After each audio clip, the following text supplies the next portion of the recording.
The stars have always called to us, a distant hum in the vast silence of the cosmos. For nearly 5 decades, Voyager 1 answered that call, a lone machine carrying humanity's hopes beyond the edge of our solar system. Launched in 1977, it sailed past Jupiter's swirling storms, Saturn's delicate rings, and then pushed further into the uncharted void of interstellar space. 15 billion miles from home, it became our farthest emissary, a tiny speck whispering back faint signals across an unimaginable distance. Its golden record, etched with Earth's greetings, music, and dreams, was a message in a bottle tossed into the cosmic sea. For years, its steady pulse reassured us data streams, mapping the unknown, a heartbeat in the dark.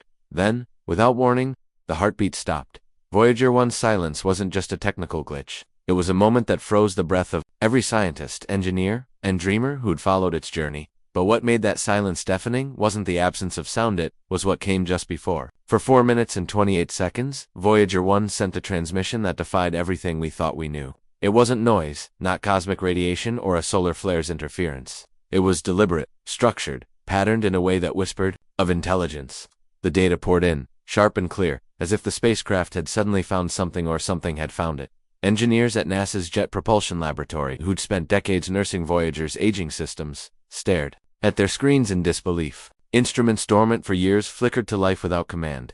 Sensors recalibrated themselves mid-transmission, as if responding to an unseen force. The data stream restructured itself, weaving fragments of the past telemetry from Voyager's early days with what seemed like glimpses of future events, time signatures in the signal bent and twisted, defying the linear march of seconds and minutes. It was as if time itself had unraveled, blending moments into a tapestry no human mind could fully grasp.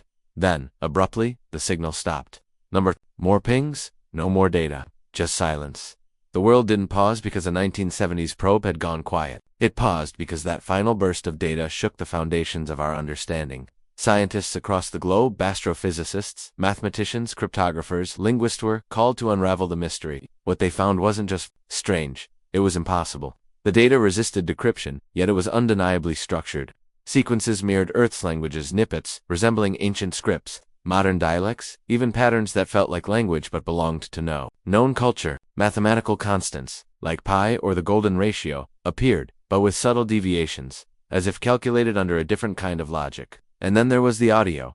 Buried in the transmission was a compressed waveform, artificial and precise. When unpacked, it played a series of tones, low, pulsing, rising and falling like a heartbeat, yet too complex to be random. It wasn't music, nor noise. It mimicked the rhythms of life, but alien, layered with harmonics that seemed to carry meaning beyond sound. When visualized, the waveform formed a recursive pattern, a fractal spiraling inward, embedded with glyphs no civilization had ever claimed. Some called it a form of consciousness encoding a message not meant for ears, but for perception itself. Others said it was a map, a warning, or perhaps a greeting, crafted by something that understood us but didn't think like us.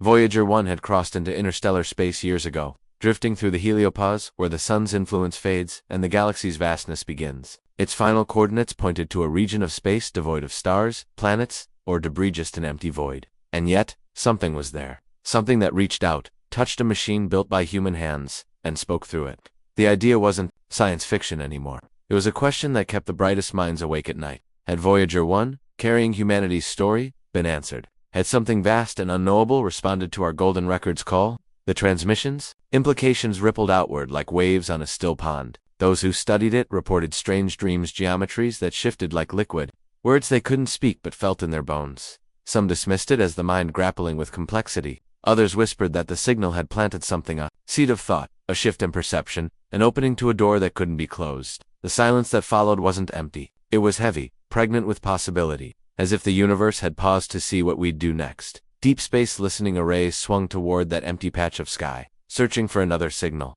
Nothing came. Voyager 2, still operational on its own path, reported nothing unusual, as if whatever touched Voyager 1 had chosen it alone. The isolation of the event made it more unsettling.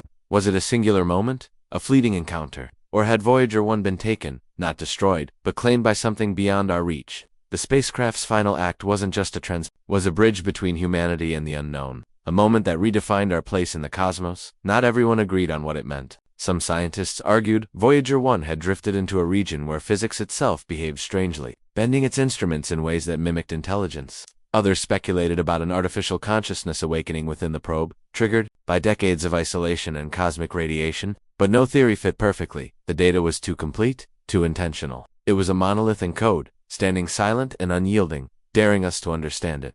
Across the world, data centers hummed. With activity, supercomputers churned through the signal, searching for patterns. Collaborations formed overnight: NASA, ESA, private institutes, even amateur astronomers, pooling their resources. They pored over Voyager 1's earlier telemetry, looking for clues. There were signs, subtle but undeniable. Months before the event, the probe's signal harmonics had shifted slightly. Its power usage spiked without explanation. Its communication array adjusted, uncommanded, as if turning to face something.